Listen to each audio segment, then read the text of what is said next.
আসসালামু আলাইকুম। শুভেচ্ছা জানাচ্ছি ভোরের বাজারে। সেই সাথে স্বাগতম জানাচ্ছি জাকির ম্যাক্স ফেসবুক পেজ এবং জাকির ম্যাক্স 71 ইউটিউব চ্যানেলে।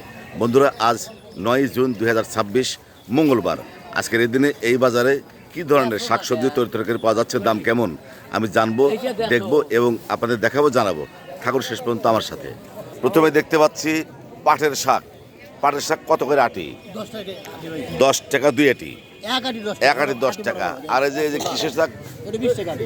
লাউ শাক, মিষ্টি কুমড়ার শাক 20 টাকা আটি। মামা, পুঁই শাক কত করে আটি? পুঁই শাক 10 টাকা আটি। আর লাল শাক? লাল শাক 3 আটি 20। 3 আটি 20 টাকা। আর যে কাঁচকলা? কাঁচকলা 20 টাকা হালি। আজকের বাজারে পেঁপে কত করে? পেঁপে 50 টাকা কেজি। 50 টাকা কেজি পেঁপে। আচ্ছা, এখানে দেখতে পাচ্ছি চমৎকার একটা জিনিস, তিল। তিল তিল বেটে খাওয়ার জন্য চমৎকার একটা খাদ্য। এটা কত করে কেজি? 50 টাকা পোয়া। 50 টাকা পোয়া, 200 টাকা কেজি। দেশি আম? দেশি আম কত করে কেজি? 30 টাকা কেজি। দেশি আম 30 টাকা কেজি। এই যে দেশি লেবু দেখতে পাচ্ছি, এইমাত্র গাছ থেকে তুলে আনা। এই লেবু কত করে হালি? 20 টাকা হালি। 20 টাকা হালি লেবু।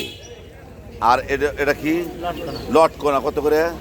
লটকনা 50 টাকা। 50 টাকা পোয়া, 200 টাকা কেজি। আর ড্রাগন? ড্রাগন 160 টাকা কেজি। 160 টাকা কেজি। ছোট ছোট কচু দেখতে পাচ্ছি। কচু কত করে? 15 টাকা 20 টাকা পিস। কলমি শাক আজকের বাজারে কলমি শাক 5 টাকা আটি, অর্থাৎ 2 আটি 10 টাকা।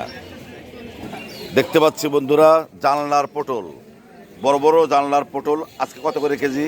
20 টাকা। 20 টাকা কেজি। আর এই যে বরবটি? বরবটি 40 টাকা। 40 টাকা কেজি। অনেকগুলো কুমড় দেখতে পাচ্ছি। আজকের বাজারে কুমড় কত করে পিস? দাম কমে গেছে 20 টাকা 15 টাকা। 15 টাকা 20 টাকা প্রতি পিস। হ্যাঁ, মধুমাছের মধুর জিনিস কালো জাম। কালো জাম কত করে কেজি? 80 টাকা কেজি। 80 টাকা কেজি কালো জাম। বন্ধুরা, দেখানোর চেষ্টা করছি, জানার চেষ্টা করছি আমাদের উল্লাপাড়া নরেন্দ্র ভোরের বাজারে তরকারি শাকসবজির দাম। একদম দেশি সবজি কলা। দেশি সবজি কলা বাবা কত করে হালি? 25 টাকা হালি। আজকের বাজারে পোল্লা কত করে কেজি? 10 টাকা কেজি পোল্লা, পানির দর।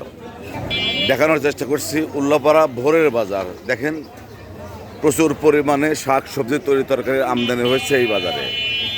যতদূর চোখ যায় শুধু তরকারি আর তরকারি। বন্ধুরা, জানানোর চেষ্টা করলাম ভোরের বাজার তরকারির দাম। আমার সাথে এতক্ষণ থাকার জন্য সবাইকে অনেক অনেক ধন্যবাদ।